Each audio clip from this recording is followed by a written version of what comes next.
What's up mga lod? Ito para sa mga baguhan dyan na gustong matuto kung paano i-test yung kapasitor. Itong kapasitor na to sa aircon. Ite-test natin kung ito ba ay gumagana pa o hindi. Para sa mga baguhan dyan, ito tuturo ko sa inyo kung paano mag-test ng kapasitor. Siyempre una, may tester tayo. Nakasit yan dapat dito sa 1 key.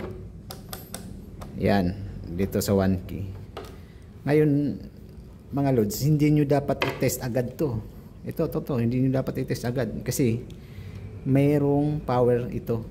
Naka-charge yan. So, dapat ang gagawin natin, i-short natin. Ganyan. Kanina sinort ko na yan. Kaya safe yan. Bago nyo gawin yung pag-test, dapat naka-short siya. Ngayon, para malaman natin kung paano to gumagana o gumagana ba to o hindi, siyempre gagamitan natin ng tester. So ito nakaset na siya sa 1K. Dito mo i-set yung tester sa 1K. Yung multi-tester natin nakaset na yan sa 1K. Ngayon, kung gagana to, dapat papalo yung papalo dapat to. Papalo siya and then babalik ganyan, babalik siya.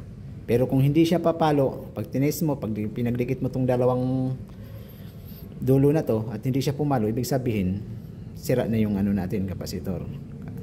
Ito testing natin agad. Ito uunahin natin to. Ito test natin, nasa 1K na, check muna natin. Ito, ayan, pumalo tapos bumalik.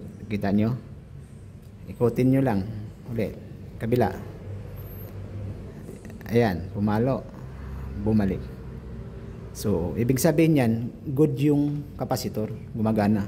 I-test nyo rin yung body, baka grounded. Ito.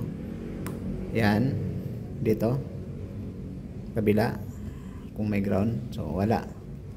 So, itong na to, is good to. Itong kapasitor na to. Ganun na kasimple. Mag-test dyan, no. Baliktarin mo siya. Ayan, gagana, babalik. So, itong isa, i-test din natin to. Ayan, ganun din ang gagawin natin. Ayan.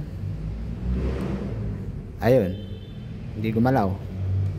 Baliktarin natin. Wala, ayaw pa rin.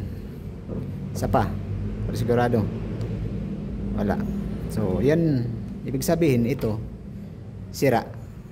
Hindi gagana yung compressor ng aircon nyo dahil dito sira to, kaya kailangan nyo palitan. Yun lang mga lods, ganun lang kadali paano mag-test ng kapasitor. Salamat.